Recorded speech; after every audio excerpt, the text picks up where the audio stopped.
நிறைய பேச வேண்டியிருக்கு. ஆனால் எவ்வளோ நேரம் இருக்குது, உங்களுக்கு எவ்வளோ பொறுமை இருக்குது, எவ்வளோ தூரம் வந்து ஸ்டேஜில் இருக்கிறவங்களுக்கு பொறுமை இருக்குது அப்படின்னு தெரில. என்னால் முடிஞ்ச அளவுக்கு நான் சீக்கிரமாகவும் சுருக்கமாகவும் வாட்ச் பார்க்குறேங்க மணிகண்டன். ரொம்ப நன்றி. முதல்ல உங்கள் எல்லாரையும் பார்க்குறதுக்கு ரொம்ப சந்தோஷமாக இருக்குது. நீங்கள் சந்தோஷமாக சாப்பிட்றது பார்க்க ரொம்ப சந்தோஷமாக இருக்குது.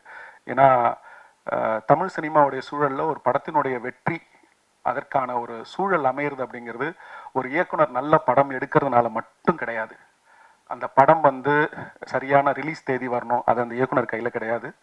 அந்த படம் வந்து சரியான பப்ளிசிட்டி கிடைக்கணும், அதுவும் அந்த இயக்குனர் கையில் கிடையாது. அந்த படம் வந்து டிஸ்ட்ரிபியூட்டர் சைடில் ஒரு கான்ஃபிடென்ஸை கிரியேட் பண்ணணும், அதுவும் அந்த இயக்குனர் கையில் கிடையாது. அப்புறம் போஸ்டர் ஓட்டுறதுலேருந்து ப்ரொமோஷன் பண்ணுற வரைக்கும் ஒரு படத்தினுடைய வெற்றி அது ஒரு நல்ல படமா இல்லை நல்லா இல்லாத படமாங்கிறத தாண்டி ஒரு வெற்றியை தீர்மானிக்க பல விஷயங்கள் கை கூட வேண்டியிருக்கு, ஒன்று சேர வேண்டியிருக்கு, ஒத்துழைக்க வேண்டியிருக்கு, உழைப்பை போட வேண்டியிருக்கு. பல நன்றி கடன்களால் மட்டும்தான் அந்த வெற்றியும் பூர்த்தி அடைகிற மாதிரியான சூழல் இன்னைக்கு தமிழ் சினிமாவில் இருக்கு. அப்படி இருக்கும்போது ஒரு நல்ல படத்தை எடுத்துட்டு சந்தோஷமாகவும் நிம்மதியாக மட்டும் இருக்க முடியாம இந்த படம் எப்படி போய் மக்களை சேரும், அதை போய் சேர வேண்டிய அந்த பாதை அந்த படத்திற்கு சுமூகமாக இருக்குமா இல்லை அது சேலஞ்சிங்காக இருக்குமா அப்படிங்கிற பதட்டத்தோட வெள்ளிக்கிழமையும் சனிக்கிழமையும் கடந்துட்டு இருக்கிற பல இயக்குநர்கள் சார்பாக உங்க எல்லாருக்கும் என்னுடைய முழு நன்றி. உங்களுடைய அன்புக்கும் ஆதரவுக்கும், நீங்க இந்த டிஎன்ஏ படத்துக்கு எங்க மேல காமிச்ச அன்புக்கும் இந்த படத்து மேல காமிச்ச அன்புக்கும் உங்க எல்லாருக்கும் ரொம்ப ரொம்ப ரொம்ப ரொம்ப நன்றி. ரொம்ப தேங்க்யூ. கிட்டத்தட்ட இது 9 வருஷம் தாண்டி 10வது வருஷம் சினிமாவில். I don't feel very old. ஏன்னா சினிமாவுக்கு கொஞ்சம் வெளியில இருந்து தான் நான் சினிமாவை இயக்கியிருக்கேன்.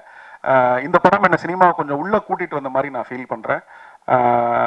எங்கிருந்து ஆரம்பிக்கிறதுன்னு தெரியல. இந்த படம் உருவாகிறதுக்கு காரணமாக இருந்த சில இதயங்கள், அவங்களுக்கு என்னுடைய முதல் நன்றிகளை நான் சொல்லணும்.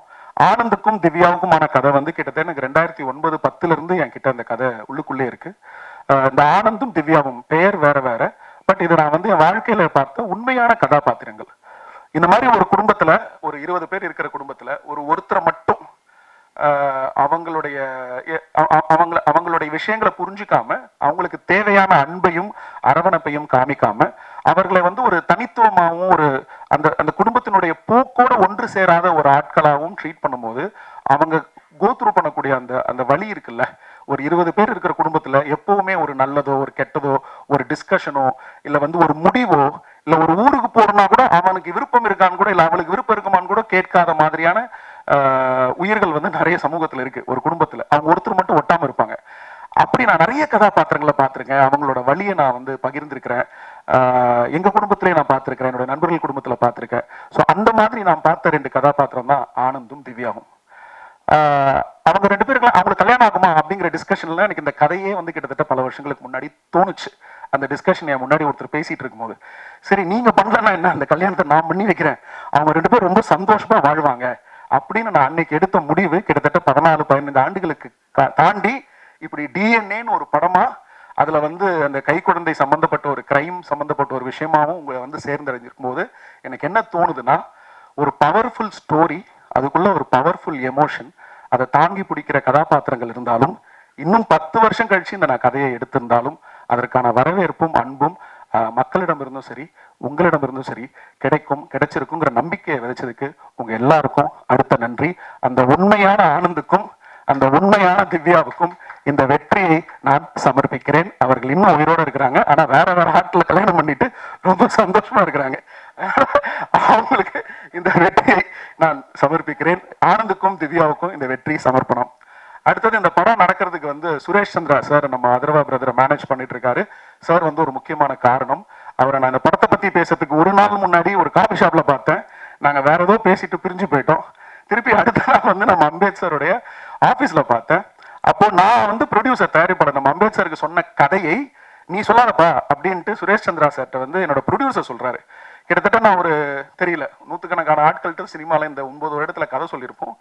முதல் முறையா என்னோட கதையை என் முன்னால் ஒரு ஒரு ஒரு ஒரு சுரேஷ் சந்திரா சார் கிட்ட நான் எப்படி சொல்வேனோ சொன்னேனோ எங்கே நிறுத்தினேனோ எதை வந்து ஒரு ஹைலைட்டா நான் ஹைலைட் பண்ணி டிராமாட்டிக்கா சொன்னனோ அதை அப்படியே வந்து எங்க ப்ரொடியூசர் அம்பேத்குமார் சொன்னாரு. அப்பதான் நான் கன்வின்ஸ் ஆனேன், ஓகே இவருக்கு இந்த கதை உண்மையிலே புரிஞ்சிருக்கு, பிடிச்சிருக்கு, இந்த படம் வந்து நடக்கும் அப்படின்னு சொல்லி. அந்த மொமெண்ட் நான் என்னைக்குமே மறக்க மாட்டேன்.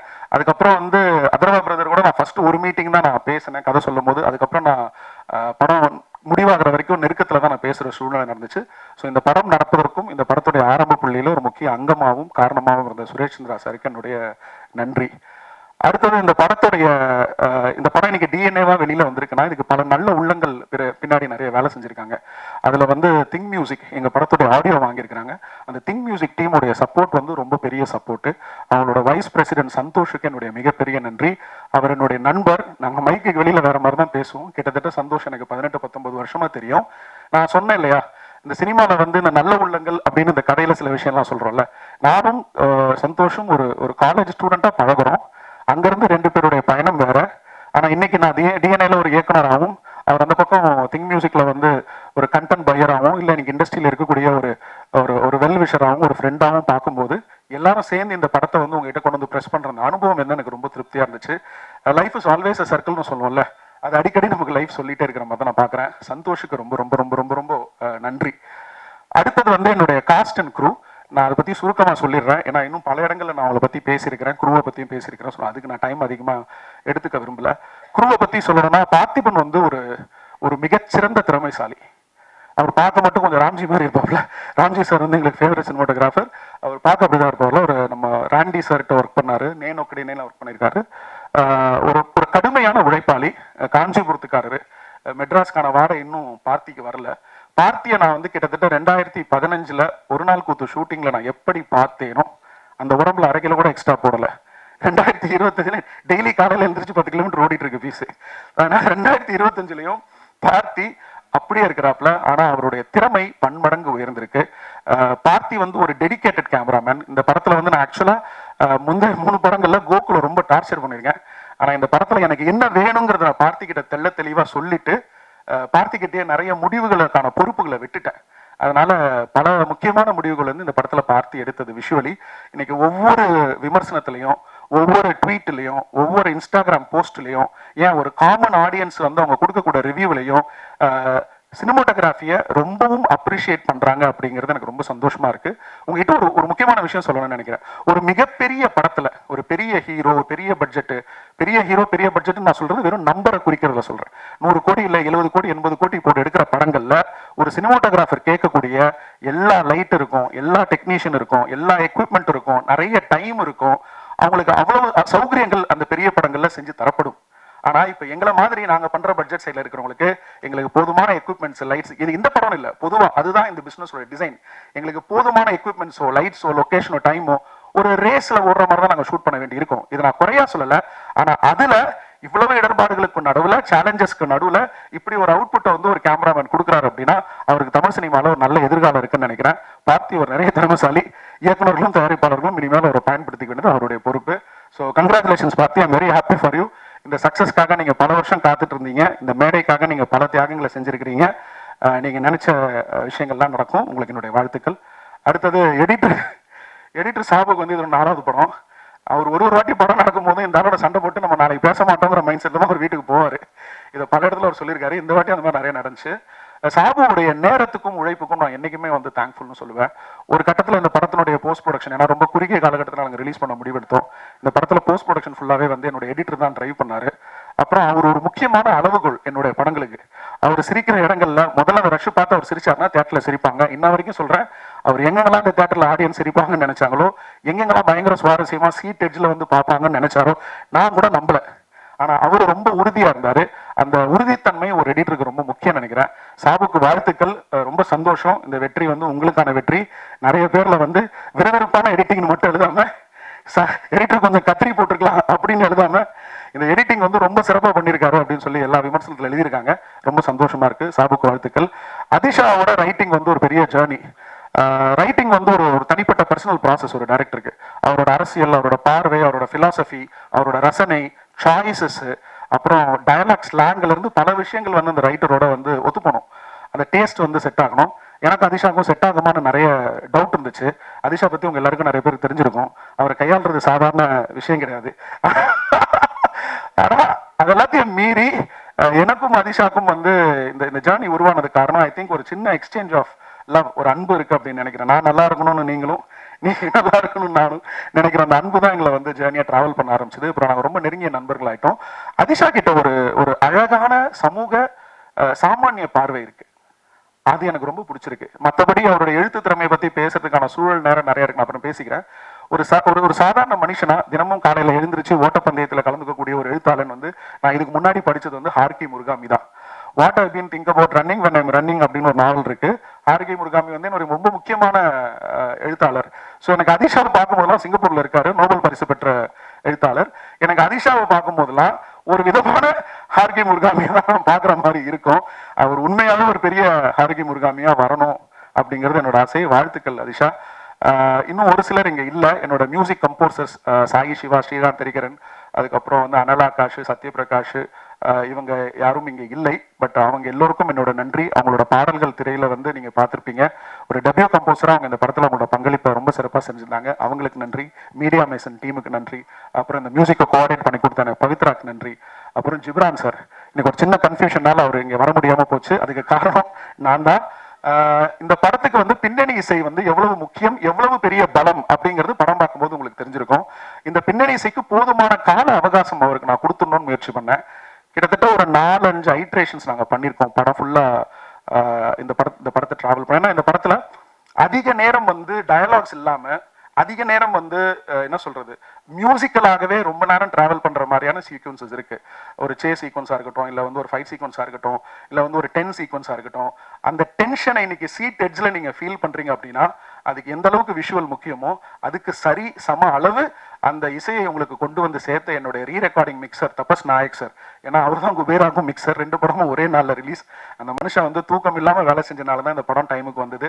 தபஸ் நாயக் சாருக்கு ஆரம்பிச்சு, என்னுடைய சவுண்ட் டிசைனர் பிரதாப்பில் ஆரம்பிச்சு, அதுக்கப்புறம் எனக்கு டப்பிங் பண்ணி கொடுத்த திலீபன் அவருடைய அசிஸ்டன்ட்ல ஆரம்பிச்சு, எனக்கு கம்போஸ் பண்ணி கொடுத்த ஜிப்ரான் சார் வரைக்கும் இந்த சவுண்ட் டிபார்ட்மெண்ட்ல கம்ப்ளீட்டா ஒர்க் பண்ண ஒவ்வொரு டெக்னீஷியனுக்கும் நன்றியை சொல்லிக்கிறேன். எனக்கு எந்த அளவுக்கு பிக்சர் முக்கியமோ அதுக்கு சம அளவு எனக்கு சவுண்டு முக்கியம். அதனால யூஸ்வலா அவங்களுக்கான அங்கீகாரமும் அதுக்கு அந்த உழைப்புக்கான வேலிடேஷனும் கிடைக்காம போகும். ரொம்ப பிரதானமா நீங்க இதை எழுதணும். தமிழ் சினிமால நீங்க சவுண்ட் டெக்னீஷியன்ஸ் வந்து one of the finest technicians நமக்கு இந்தியாலேயே ஃபைனஸ்ட் டெக்னீஷியன்ஸ் இருந்திருக்காங்க. அது ஸ்ரீதர் சாரா இருக்கட்டும், இல்லை ஏஎஸ் லட்சுமி நாராயண் சாரா இருக்கட்டும், இல்லை இன்னைக்கு இருக்கக்கூடிய நிறைய மிக்சிங் இன்ஜினியர்ஸ், சவுண்ட் இன்ஜினியர்ஸ் எல்லாமே தமிழ்நாட்டில இருந்து போனவங்க. ஸோ அவங்களுக்கு உரிய அங்கீகாரத்தையும் மரியாதையும் தரணும்னு நினைக்கிறேன். ஸோ இந்த படம் நல்ல சவுண்ட் குவாலிட்டியில ஒரு நல்ல தியேட்டரிக்கல் எக்ஸ்பீரியன்ஸா வந்ததுக்கு என்னோட என்டையர் சவுண்ட் டீம் காரணம். Starting from Ghibran sir to தபக் சார், எல்லாருக்கும் என்னுடைய நன்றி, வாழ்த்துக்கள். காஸ்ட் எவ்வளோ டைம் இருக்கு? முடிச்சிருக்கேன். ஸோ விஜய் மேம் வந்து ஃபர்ஸ்ட் டைம் அவங்க வீட்டில் போய் கதை சொன்னேன். அவங்க வீட்டுக்குள்ளே போனவொன்னே இந்த எக்ஸ்பீரியன்ஸே வித்தியாசமாக இருந்தது.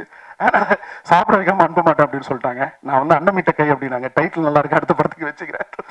அவங்க வந்து அவங்களோட ஸ்க்ரீன் ப்ரெசன்ஸ் எனக்கு ரொம்ப பிடிக்கும். நான் நிறைய வாட்டி சொல்லியிருக்கேன், ஃபேன் ஆஃப் ஐஸ் அப்படின்ட்டு. எப்படி அதர்வா கண்களை பற்றி நான் நிறைய இடத்துல பேசியிருக்கணும்.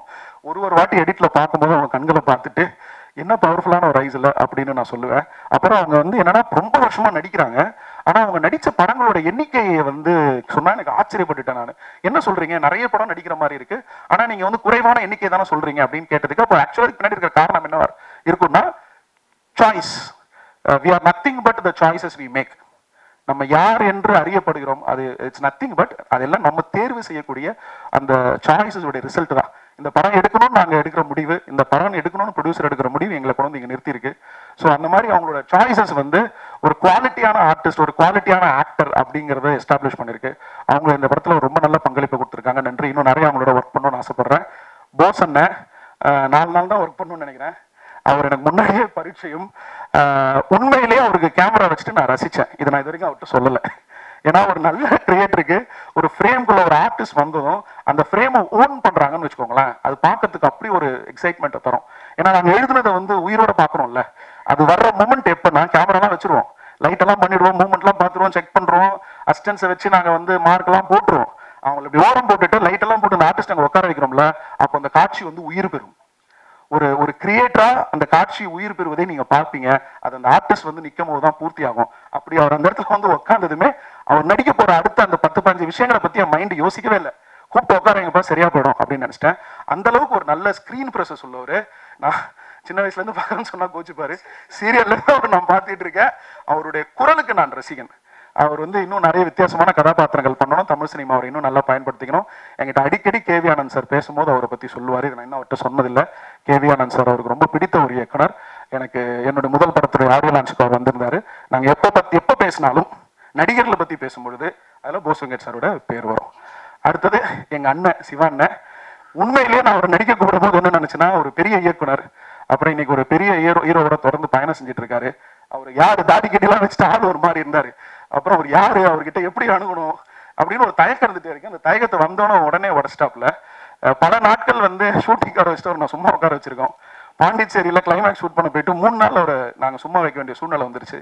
எங்க எல்லாருக்கும் அண்ணன்னு உரிமையா கூப்பிடக்கூடிய ஒரு இடத்த கொடுத்துருக்காரு. இந்த படத்தினோட வெற்றியில நான் உண்மையா சொல்றேன், எனக்கு இருக்கிற சந்தோஷத்தை விட ஒரு படி மேல, இங்க இருக்கிற எல்லாரோட சந்தோஷத்தை விட ஒரு படி மேல சந்தோஷம் வந்து அண்ணனுக்கு இருக்கு. அண்ணன் வந்து ஒரு பரிசுத்த இதயம், உள்ள இருக்கிற மனசு வந்து ஒரு அன்பான மனசு. நான் அண்ணன் பேசும்போது அண்ணனோட அம்மாவுடைய முகத்தை பார்த்துக்கிட்டே இருந்தேன். மேல இருந்து உட்காந்து தன் மகன் பேசுவதை அவ்வளவு ரசிக்கிறாங்க. அவங்களோட அந்த லவ்வையும் அந்த ரிலேஷன்ஷிப்பையும் பார்க்க எனக்கு ரொம்ப சந்தோஷமா இருக்கு. நான் மனசார சொல்றேன், ரொம்ப நன்றி, ரொம்ப நன்றி, ரொம்ப தேங்க்யூ. பாலசக்திவேல் சார், அவர் தான் பண்ணணும், வேற யாருமே பண்ணக்கூடாதுன்ற முடிவோட இருந்தேன். இன்னைக்கு ஏதோ ஒரு முக்கியமான வேலை இருக்கு. நைட் அவர் ஒய்ஃபோட படம் பார்த்துட்டு பேசினாரு. அவங்க சாரோட ஒய்ஃப் மேடம் வந்து ஒரு 1/2 hour பேசினாங்க. பளிச்சுன்னு ஒன்று போட்டுட்டு இது நல்லா நடிச்சிருக்கு அப்படின்னு வேற சொன்னாங்க. ஐ குட் விஷுவலைஸ் அவங்க வந்து அவரோட சீக்ஸை ஸ்லாப் பண்றது. அவரை கஷ்டப்படுத்திருக்கேன் அந்த படத்துல. அவரை பயங்கரமா ஓடியார வச்சிருக்கேன். பல இடங்கள்ல வந்து அவர்கிட்ட நிறைய டேக் வாங்கியிருக்கேன். எனக்கு வந்து ஒரு இயக்குனர்னு பார்க்காம ஒரு செட் அசிஸ்டன்ட் ஒர்க்கு கிட்டத்தட்ட பல இடங்கள்ல அவர் எனக்காக நீ நவரு அப்படின்னு அந்த வேலையை பார்த்துருவார். அண்ணன் கூட திடீர்னு அசிஸ்டன்ட் டைரக்டரோட உள்ள சேர்ந்து வந்து கிளீன் பண்ணிட்டு இருப்பாரு, பொசிஷன் கொடுக்க சொல்லிருப்பாரு, நீங்க வந்து ஓரமா உட்காருங்க அப்படின்னு சொல்லுவேன். பாலசக்திவேல் ஒரு குழந்தை. எங்க செட்ல யார் வந்தாலும் ஒரு கண்ணத்தையும் மீசையும் பிடிச்சி கிள்ளிட்டு அவர் டெடிபேர் மாதிரி ஒரு இருக்கு, அவருக்கு ஒரு கட்டி அணைச்சு கட்டி ஒரு ஹக்கு கொடுத்துட்டு அதுக்கப்புறம் தான் எங்க வேலையை ஆரம்பிப்போம். அது ஒரு ஹாப்பி சோல், ஒரு நல்ல எனர்ஜி, ஒரு அருமையான மனுஷன், ஒரு பெரிய டைரக்டர். காதலுங்கிற ஒரு படம் வந்து தமிழ் சினிமாவில் வெளிவந்த சிறந்த 50 படங்கள்னு எடுத்தீங்கன்னா அதுல காதல் வந்துடும். அப்பேற்பட்ட ஒரு டைரக்டரோட என் படத்துல வேலை செஞ்சது எனக்கு ரொம்ப சந்தோஷமா இருக்கு, பெருமையா இருந்தது. அவருக்கு ரொம்ப நன்றி. வேற யாராவது மிஸ் பண்ணிட்டேன்னா okay. Coming back to my Anand and Divya. Ramesh கோச்சிக்கு போறான். ஆல்ரெடி ஆடியோ லான்ச்ல அவன் பேர் சொல்லணும்னு கோச்சிக்கிட்டான். ஆடியோ லான்ச்ல டைமே இல்லை. ரொம்ப நன்றி. ரமேஷ் வந்து என்னோட குடும்ப உறுப்பினர் மாதிரி, என்னோட நண்பர் மாதிரி. இந்த படத்துல வந்து ரமேஷ்க்கு நான் 20 நாள் தான் ஃபர்ஸ்ட் டேட் கேட்டேன். வேற ஒரு படத்துல மாட்டிட்டு இருந்தான். கடுமையான சூழ்நிலையில இன்னொரு படத்தை தியாகம் செஞ்சுட்டு ஒரு இயக்குனருக்கு வந்து நோ சொல்லிட்டு தான் இந்த படம் எனக்கு ரமேஷ் வந்து பண்ணி கொடுத்தான். அவருக்கு ரமேஷ் திலக்கு வந்து மிகவும் நன்றி. ஏன்னா அவர் கமிட் பண்ணதை தாண்டி ஒரு 20 நாள் இந்த படத்துல வந்து அவர் எனக்கு நடிச்சு கொடுத்தாரு. அதுக்கு அவர் அதிகமா சன்மானம் எதுவும் பெற்றுக்கொள்ளவில்லை, கொடுக்கறதாகவும் இல்லை. ஆமா. ஸோ ரமேஷோடைய பங்களிப்பு வந்து ஒரு திருப்திகரமான பங்களிப்பு. ஆஃப்டர் ஒரு நாள் கூத்து இன்னும் நிறைய ரமேஷ் வந்து கேரக்டர் ரோல்ஸ் பண்ணணும் அப்படின்னு நான் வந்து விரும்புகிறேன். அதனால ரமேஷுக்கு வாழ்த்துக்கள். நடிகர்கள் முடிச்சுட்டு வந்துடுறேன். அதர்வா அண்ட் நிமிஷா, உண்மையிலேயே திவ்யா ஆனந்த கதை வந்து திரைக்கு வரும்னு நான் எதிர்பார்க்கல. ஏன்னா அந்த கதை என்கிட்ட பல வருடங்களாக இருக்கு. இன்னைக்கு இருக்கக்கூடிய முக்கியமான பிரதான தயாரிப்பாளர்கள் எல்லாருக்குமே இந்த கதை வந்து ஓரளவுக்கு தெரியும். பட் இந்த கதையுடைய மையத்தை ஒரு ப்ரொடியூசர் புரிஞ்சுக்கிட்டதும், ஒரு டைரக்டர் அந்த அலைவரிசையோட வந்ததும், அது சாத்தியப்பட்டது எப்படின்னா அதுக்குள்ள வந்து ஒரு ஹீரோவும் ஒரு ஹீரோயினும் வரும்போது தான். இப்போ நிமிஷாவை எடுத்துக்கிட்டோம்னா, எனக்கு நிமிஷாக்கான அறிமுகம் வந்து தொண்டி முதலும் படம் தான். அதுல வந்து பாத்தீங்கன்னா போலீஸ் ஸ்டேஷன்ல ஒரு சீன் வரும் ஃபஹத் ஃபாசிலோட. இவங்க வந்து அவங்ககிட்ட கேட்குவாங்க, நீ செயின் எடுத்து வாயில போட்டதை நான் பார்த்தேன், நீ பொய் சொல்ற அப்படின்னு சூரஜ் வெங்காரமோட ஒரு பக்கத்துல இருப்பாரு. கோபமா வந்து ஃபகத் கிட்ட வந்து அவங்க நடிப்பாங்க. நான் உண்மையிலே ஆச்சரியமா பார்த்தேன். ஃபகத் என்பது ஒரு மாபெரும் நடிகன். நிமிஷாவுக்கு வந்து அது முதல் படம். அவங்க அந்த நடிகன் முன்னாடி அப்படிப்பட்ட ஒரு பெர்ஃபார்மன்ஸை ஒரு ஆர்டிஸ்டால கான்ஃபிடென்ட்டா தைரியமா முதல் படத்துல கொடுக்க முடியும்னா அப்போ இந்த பொண்ணுகிட்ட ஏதோ ஸ்பெஷலா இருக்கு அப்படின்னு சொல்லி நான் அவங்கள ஃபாலோ பண்ண ஆரம்பிச்சேன். அடுத்தது எனக்கு தெரிஞ்சு நான் நயட்டு பார்த்தேன்னு நினைக்கிறேன். நயட்டுலேயே வந்து எனக்கு வந்து ஒரு ஷாக்கிங் பெர்ஃபார்மன்ஸாக இருந்தது. கிரேட் இண்டியன் கிச்சன், ஒரு வாட்டியும் அந்த கிச்சனுக்குள்ள அவங்க போகும்போதும் அவங்க அனுபவிச்ச அந்த வழியை நானும் அனுபவிச்சேன். ஆச்சரியமா இருந்தது. அப்புறம் சித்தால பார்த்துருக்கோம், ஜிகர்தண்டால பார்த்துருக்கோம், மாணிக்ல பார்த்துருக்கோம். நிமிஷாவிடம் இருப்பது ஒரு விதமான வரம். நடிப்பை பொறுத்த வரைக்கும் அது அவங்களுக்கு தெரியாது. அதுதான் அதோடைய சிறப்பும் கூட. நீங்க எல்லாரும் அவங்கள ஒரு பயங்கரமான ஆக்டர்னு சொன்னதுல 1% கூட அவங்களோட மைண்ட்ல ஏறல. இப்ப அவங்க மைண்ட் எல்லாம் என்ன இருக்குன்னா, இன்னொரு ஷூட்டுக்கு போனோம், அங்க ஒரு டைரக்டர் வெயிட் பண்ணிட்டு இருப்பான், இவன் என்ன இவரை போட்டு பேசிட்டு இருக்கானே, நீ எல்லாம் தேவையில்ல, நான் போன் பண்ணி கேட்டுக்கிறேன், என்ன விட நான் ஷூட்டிங் போறேன், அதானே சாருவண்ணாட்ட சாரி சொல்லிடலாமா சாருவண்ணாக்கு. ஸோ இந்த இந்த இந்த இந்த இன்னசென்ஸ் இருக்குல்ல, இந்த அன்பு இருக்குல்ல, அது ஒரு பியூரான ஒரு பியூரஸ்ட் ஃபார்ம்ல இருக்கு. அது எங்க படத்துக்கு கிடைச்சது ஒரு பிளெஸிங் நினைக்கிறோம். எங்களோட entire crew and press and cast சார்பா thank you so much Divya. without you this film wouldn't have been complete. thank you so much. இந்த திவ்யாவை பார்த்துக்கிற அளவுக்கு எனக்கு ஒரு ஆனந்த தேவை. அதர்வா பிரதரை பத்தி நிறைய கேள்விப்பட்டிருப்போம், நிறைய நீங்க கடந்து வந்திருப்பீங்க. அவர் இண்டஸ்ட்ரியில வந்து 10 வருஷத்துக்கு மேல இருக்காரு, ஒரு மிகப்பெரிய நடிகருடைய மகனா இருக்கிறாரு. எனக்கு தெரிஞ்சு எந்த நடிகர் தன்னுடைய உடலை சரியாக மெயின்டைன் பண்றாங்களோ, ஒரு டிசிப்ளினை கடைபிடிக்கிறாங்களோ, அவங்க கிட்ட டிசிப்ளின் இருக்குதுன்னு அர்த்தம். டிசிப்ளின் இல்லாம அவங்க கிட்ட ஒரு உடலை வந்து மெயின்டைன் பண்ண முடியாது. அது என்ன தேவைன்னு எனக்கு தெரியும், நான் போராடிட்டு இருக்கேன் 10 வருஷமா. ஸோ அப்படி இருக்கும்போது ஃபர்ஸ்ட் மீட்டிங் எனக்கு ஒரு நல்ல கான்ஃபிடன்ஸை கொடுத்தது. ஏன்னா ஒரு ஹீரோ இதைத்தான் ரசிப்பார்னு தமிழ் சினிமால காலங்காலமாக பல இயக்குநர்களுக்கு அந்த ஹீரோவை சுத்தி இருக்கிறவங்க ஒரு கற்பிதத்தை கொடுத்துட்டு இருக்காங்க. ஹீரோக்குனா இப்படிதான் கதை பண்ணணும், ஹீரோக்கு இப்படிதான் கதை சொல்லணும்னு. நான் முதல் முறையா ஹீரோக்கு நான் அதர்வாக்கு கதை சொல்லிட்டு நான் ஃபீல் பண்ணது என்னன்னா, அப்படிலாம் இல்ல. ஒரு டிராமா அவங்க என்ஜாய் பண்றாங்க, ஒரு காமெடி அவங்க என்ஜாய் பண்றாங்க, ஒரு எமோஷன் அவங்க என்ஜாய் பண்றாங்க. அப்போ இவங்களை பத்தி நம்ம கேள்விப்படுறது வந்து சரியா தவறா அப்படின்ற ஒரு குழப்பம் வருது. ஸோ இந்த கதை அடுத்த கட்டத்துக்கு நகர்ந்ததுக்கான காரணம் அதர்வாவுடைய இந்த கதை தேர்வும் ரசனையும். இந்த கதையில இந்த ஆனந்த் திவ்யாங்கிற கதாபாத்திரத்து மேல அவர் வச்ச அன்பும் நம்பிக்கையும். எனக்கு தெரிஞ்சு அதுதான் ஃபர்ஸ்ட். அதுக்கப்புறம் தான் நெல்சன். நான் ரொம்ப கிளியரா சொல்றேன், இந்த ஃபர்ஸ்ட் 45 மினிட்ஸ் நான் வந்து அவருக்கு நரேட் பண்ணும்போது டிராமா அவர் பயங்கரமா என்ஜாய் பண்ணாரு. அங்க இருந்து அவர் ஷூட்டிங் போகும்போது ஒரு வாட்டி என்கிட்ட சொன்னது என்னன்னா, அதை குறைச்சிடாதீங்க, அதை குறைச்சிடாதீங்க, அதை குறைச்சிடாதீங்க, அதை குறைச்சிடாதீங்க. இதைதான் திரும்ப திரும்ப சொன்னாரு. நான் நினைத்த மாதிரி எல்லாம், அப்புறம் நமக்கு இருந்த சூழ்நிலைகள், நமக்கு இருந்த சேலஞ்சஸ், இது எல்லாத்துக்குள்ளேயும் உங்களோட ஒத்துழைப்புக்கும் நேரத்துக்கும் நம்பிக்கைக்கும் நன்றி. நான் கொடுத்த வார்த்தையை காப்பாத்திட்டேன்னு நினைக்கிறேன். ஒரு நல்ல படம் கண்டிப்பா தானே உங்க கெரியர்ல அப்படின்னு நான் ப்ராமிஸ் பண்ணேன். I think I delivered. I'm very happy. நிச்சயம் நாங்கள் இன்னொரு படம் கண்டிப்பா ஒர்க் பண்ணோம். அது இதை விட இன்னும் பெட்டர் படமா கொடுக்கறதுக்கு நாங்கள் ட்ரை பண்ணோம். Thank you so much brother. மிக்க மிக்க நன்றி. எல்லாருக்கும் நன்றி சொல்லிட்டேன். யாரையாவது விட்டுருந்தேன்னா மன்னிச்சுக்கோங்க. சொல்லிட்டேன், யாராவது விட்டுருந்தேன்னா மன்னிச்சுக்கோங்க. ஒரு நிறைவா ஒரு விஷயத்த மட்டும் சொல்லிட்டு நான் முடிச்சிடுறேன். தமிழ் சினிமா சூழல்ல இன்னைக்கு இருக்கக்கூடிய அந்த ஈகோ சிஸ்டம்ல அதிகமா மக்களை திரைக்கு வர வைக்கிறதுக்கான ஒரு நோக்கம், ஒரு திசை, ஒரு எஃபர்ட் வந்து எல்லா பக்கத்துல இருந்து வர வேண்டியிருக்கு. அது வந்து பிரஸ்ல இருந்து, யூடியூபர்ஸ்ல இருந்து, சோஷியல் மீடியா இன்ஃப்ளூயன்சஸ்ல இருந்து, நடிகர்கள்ல இருந்து, நம்ம எல்லாருமே எந்த திசை நோக்கி போயிட்டு இருக்கோம், எந்த திசை நோக்கி ஓடிட்டு இருக்கோம், எது நம்ம பர்பஸ். இப்போ நீங்க ஒரு வீடியோ ஓட்டிங்க, டெலிகாஸ்ட் பண்றீங்க, பிராட்காஸ்ட் பண்றீங்க, இல்ல ஒரு யூடியூப்ல ஒரு படத்தோட ரிவ்யூ போடுறீங்கன்னா, நான் ஒரு படம் எடுக்கிறேன்னா, இப்போ இவங்க ஒரு படம் நடிக்கிறேன்னா, இவங்க எதை நோக்கி பயணிக்கிறாங்க அப்படின்னா, for a healthy ecosystem. நிறைய நல்ல சினிமா வரணும், அந்த சினிமாவை எல்லாரும் நல்லா பார்க்கணும், நிறைய பணம் சம்பாதிக்கணும், அந்த சினிமா மூலமா மக்கள் பயனடையணும். அதை ஒரு ஃபிலிம் அப்ரிசியேஷனா ஒரு ரிவ்யூவர் பேசணும், அதுல இருக்கக்கூடிய நிறை குறைகளை சொல்லணும். நம்ம அனைவருடைய கூட்டு முயற்சியினுடைய அடுத்த கட்டம் அப்படின்னா இந்த சினிமாங்கிற ஈகோ சிஸ்டத்தை ஒரு பாசிட்டிவான, ஒரு ஹெல்த்தியான, ஒரு நல்ல ஈகோ சிஸ்டமா மாத்துறது தான். அதுக்கு எல்லா சைட்ல இருந்தும் ஹெல்ப் எனக்கு தேவைப்படுது. எங்களுக்கு தேவைப்படுது. நீங்க எழுதிய ஒவ்வொரு ரிவ்யூ நான் படிச்சேன், நீங்க பேசின ஒவ்வொரு ரிவ்யூ நான் கேட்டேன். உங்களுடைய ஒவ்வொரு வரியும் வந்து நான் வேல்யூ பண்றேன். உங்களுடைய நீங்க நிறைகள்னு சொல்ல விஷயங்களை நாங்க சந்தோஷமா ஏத்துக்கிறோம், குறைகள்னு சொன்ன விஷயத்தை நாங்க இம்ப்ரூவ் பண்ண ட்ரை பண்றோம். ஆனா அதே நேரத்துல ஒரு இயக்குனரா ஒரு ரிவ்யூ பண்ணக்கூடிய அந்த ஈகோ சிஸ்டத்துக்கு நான் வைக்கக்கூடிய குறிக்கோள் என்னன்னா, ஒரு ரிவ்யூங்கிறது ஒரு நிறுவனம் சார்ந்ததா, ஒரு தனிப்பட்ட மனிதனுடைய ரசனை சார்ந்ததா, இல்ல நீங்க ஸ்பாயிலர்னு சொல்றதுல மைல்டுனா எவ்வளவு மைல்டு, அதோட அளவுகோல் என்ன, இல்ல ஸ்பாயிலர்னா அதோட அளவுகோல் என்ன, இந்த அளவுகோலை யார் தீர்மானிக்கிறது? இல்ல இப்ப நீங்க ரிவ்யூ சொல்லும் பொழுது அந்த ரிவ்யூவோட நோக்கம் என்ன?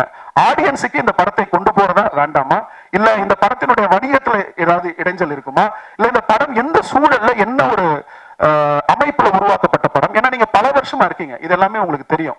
ஸோ இதை எல்லாத்தையுமே நீங்க கணக்கில் எடுத்துட்டு ரிவ்யூ பண்றீங்களா அப்படின்னு எனக்கு அந்த ரிவ்யூ பார்க்கும்போது ஒரு சின்ன குழப்பம் இருந்துச்சு. இந்த என்டையர் படம் ஃபுல்லா நான் போன 3 படங்கள் அதை பெருசா நான் வந்து அவ்வளவு நேரம் ஸ்பெண்ட் பண்ண முடியல.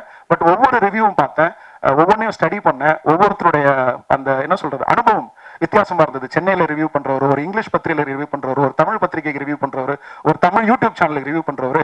ஸோ உங்களுக்கு அந்த ஈகோ சிஸ்டம்ல இருக்கக்கூடிய ஒரு 50 பேராலேயே ஒரு படம், இந்த படம் இல்ல, ஒரு படத்துக்கு வந்து ஒரு ஒருமித்த கருத்தை ஃபார்ம் பண்ண முடியாத பட்சத்துல இந்த பக்கம் இருக்கிற நாங்க புரிஞ்சுக்க ட்ரை பண்றோம்.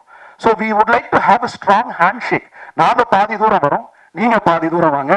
Will handshake, will understand which content, எந்த படம் எந்த கதை இந்த ஈகோ சிஸ்டத்துக்கு தேவை, அதை எப்படி பிரசன்ட் பண்ணா நம்ம எல்லாரும் சேர்ந்து சினிமாவை ஒருபடி அடுத்ததுக்கு எடுத்துட்டு போக முடியும் அப்படின்னு நான் தெரிஞ்சுக்கவும் பேசவும் ஆசையா இருக்கேன். அடுத்த வர காலகட்டங்கள் அது நடக்கும்னு நினைக்கிறேன். அதன் பிரகாரம் என்னுடைய அடுத்த படமும் இருக்கும்னு நினைக்கிறேன். உங்களோட அன்புக்கும் ஆதரவுக்கும் தொடர்ந்து என்னுடைய 4 படங்களுக்கும் நீங்க கொடுத்த சப்போர்ட்டுக்கும் நன்றி. Thank you so much. நிறைய டைம் எடுத்துக்கிட்டா நன்றி.